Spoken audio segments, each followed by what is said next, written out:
It's National Wills Week. You're being encouraged to take advantage of the free, yes, free legal advice that lawyers will be providing to draw up a will. In other words, you're being encouraged to make a plan in case you pass away to make sure that your family and your loved ones are properly provided for. Ntswaki Mareane is an attorney involved in Wills Week. She's with me now. Ntswaki, good evening. Thanks so much for coming in. Good evening. I got this right. Lawyers providing free advice, right? Yes, for the whole week from Monday to Friday this week. Only until midnight on Friday, I'm sure. Yes. Okay. Firstly, Ntswaki, what happens if you don't have a will? It does actually cost your loved ones something. It's actually a serious problem in South Africa, because if people die without a will, their estate will be administered in terms of the Interstate Act. And in terms of the Interstate Act, all your next of kin are considered to benefit in your will. Even people that you didn't want to benefit, they will be considered to benefit, even if you hated them. But because you didn't leave a will, then your estate will be administered in terms of the Act. Is your estate taxed more as well? Yes, your estate is not taxed more when you have a will, because you pay less tax on your estate if you have a will. So it's much advantageous that you draft a will while you're still alive. Okay, how easy is it to write a will? What does it need to have?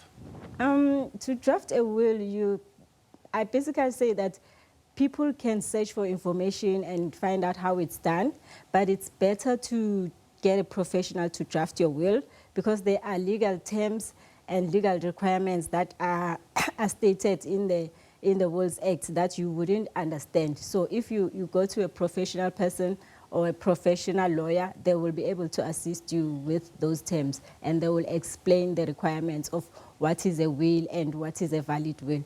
Because sometimes people think that they can just draft a will, but if they don't know the legal requirements, then they might draft a will which is not valid. So, okay, what are the legal requirements? You have to have a witness. It has to also state what you actually want. Yes, the legal requirement, it must be in writing, and you need to have 2 witnesses present when you sign it. And the witnesses don't need to know what you've put in your will. They just need to witness that you have signed a will, and they don't have to be beneficiaries of the will as well. I mean, obviously, some people, the richer you are, the more complicated it probably is, or the worse you get on with your family, perhaps the more complicated it is. Yes. But there's a very old-fashioned will in some countries. So just before soldiers went into battle, they would write down their will, and it would be 3 words: all to wife. Okay, literally all to wife. Yes. And that would be kept, and then if something happened, distributed. Could a will be that simple? Could someone say all to husband or all to my family, and literally have it, sign it, it's in writing, and have 2 witnesses? Would that be enough? Look, a will is basically a legal document where you put your wishes in writing, and there you can actually choose who you want to benefit, how you want to benefit them.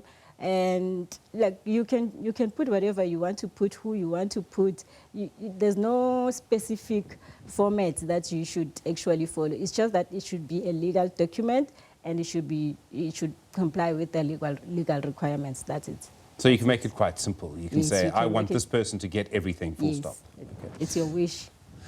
In some ways, this is a bit like insurance. People never actually get round to it. Yeah. That's a real problem. People just don't take a will seriously enough. Yeah, people, they associate a will with death. Once you start talking about a will, they say, now you want me to die. Why do you want me to write a will? And it's not like that. So we are trying to help people to erase that mentality that a will is associated with death.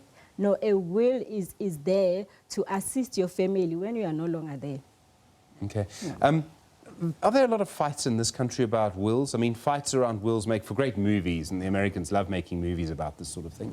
Do we find that it happens often here, that there's a legal fight over a will? Not mostly in South Africa, but the fights that I experience in my field is that the more people die interstate, the more fights there are in fights within the families, because people would fight who should benefit, what they should benefit. So they fight about everything that is in the estate. So that's my experience with dying interstate, dying without a will.